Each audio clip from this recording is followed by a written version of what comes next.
Assalamualaikum warahmatullahi wabarakatuh. Hai teman-teman, di sini saya akan menjelaskan tentang 3 bab. Yang pertama ada pemanasan global atau global warming. Yang kedua ada struktur bumi atau lapisan bumi. Dan yang terakhir ada tata surya. Nah, bab yang pertama yang akan kita bahas yaitu pemanasan global. Apa yang dimaksud dengan pemanasan global? Global warming atau pemanasan global adalah peristiwa meningkatnya suhu rata-rata pada lapisan atmosfer dan struktur bumi.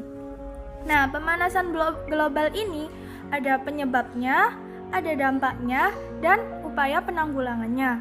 Penyebab pemanasan global dibagi menjadi 2 yaitu gas rumah kaca dan efek rumah kaca.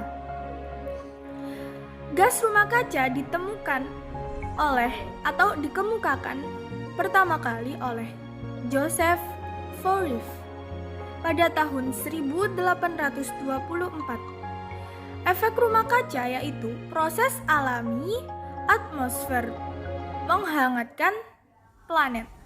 Yang kedua yaitu efek rumah kaca.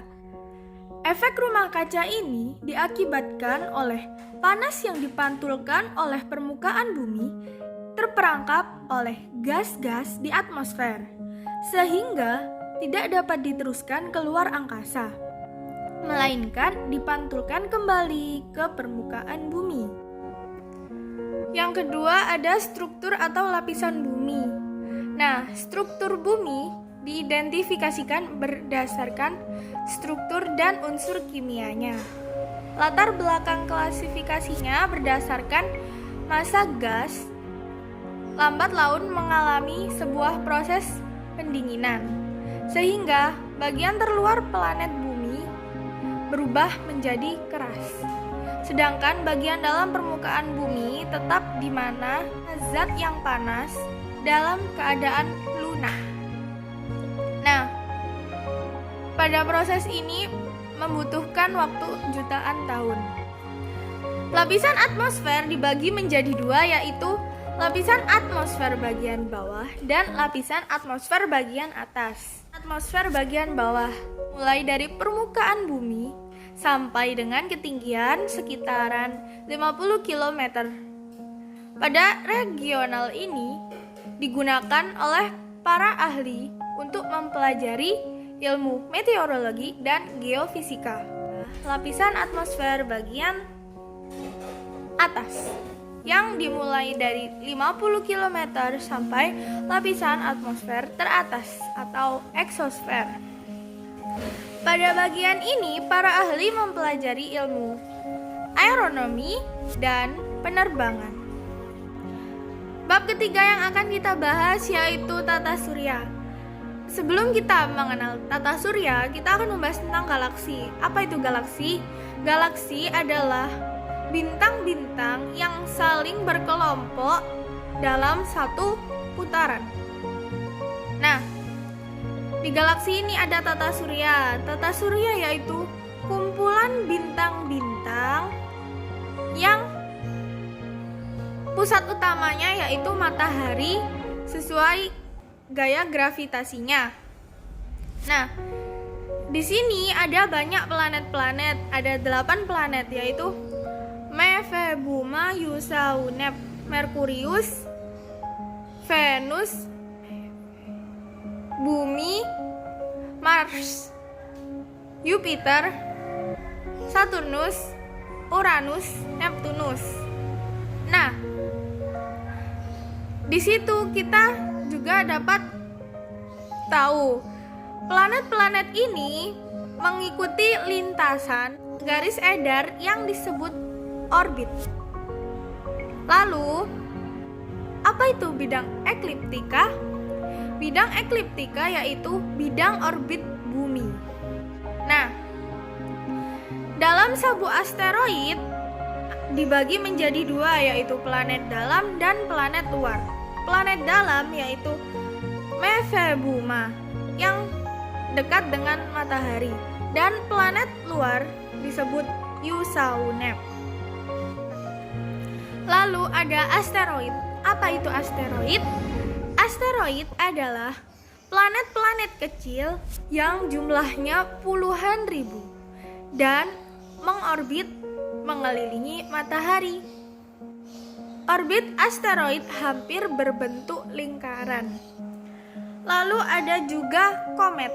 Apa itu komet? Komet yaitu bintang kaudater yang bergerak bebas di ruang angkasa. Komet bisa disebut juga bintang berekor.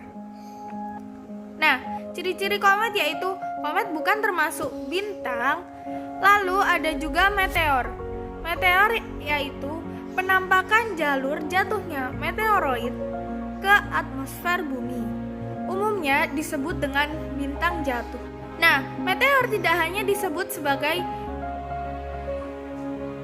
benda yang jatuh ke permukaan bumi saja, melainkan juga bisa sebagai penampakan jalurnya saat memasuki atmosfer bumi.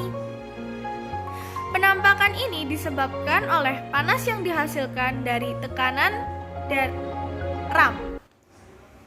Benda-benda yang sampai ke permukaan bumi disebut meteorit.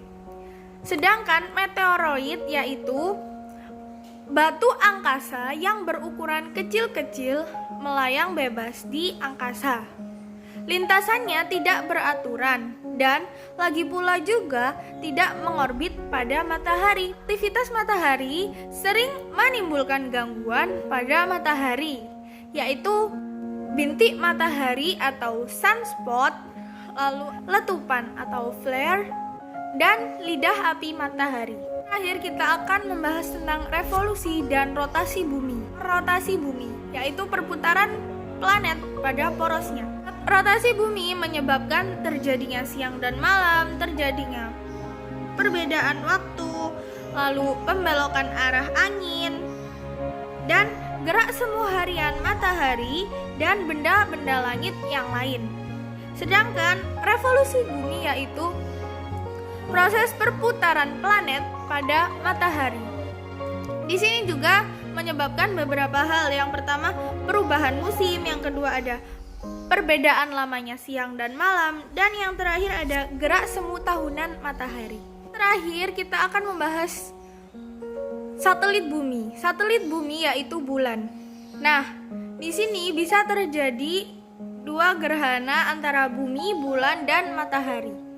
Ketika bumi berada di posisi tengah, di sini matahari dan di sini bulan, maka akan terjadi gerhana bulan. Ketika dalam satu garis lurus. Nah, ketika bumi berada di sebelah kanan, lalu bulan berada di tengah, dan matahari berada di sebelah kiri, maka akan terjadi gerhana matahari. Gerhana matahari juga banyak macamnya. Ada gerhana matahari cincin, ada gerhana matahari total, ada gerhana matahari setengah. Sekian dari saya. Bila ada kesalahan kata, mohon dimaafkan. I hope you enjoy to this video. Kalau kalian suka, jangan lupa di-share ke teman-teman. Wassalamualaikum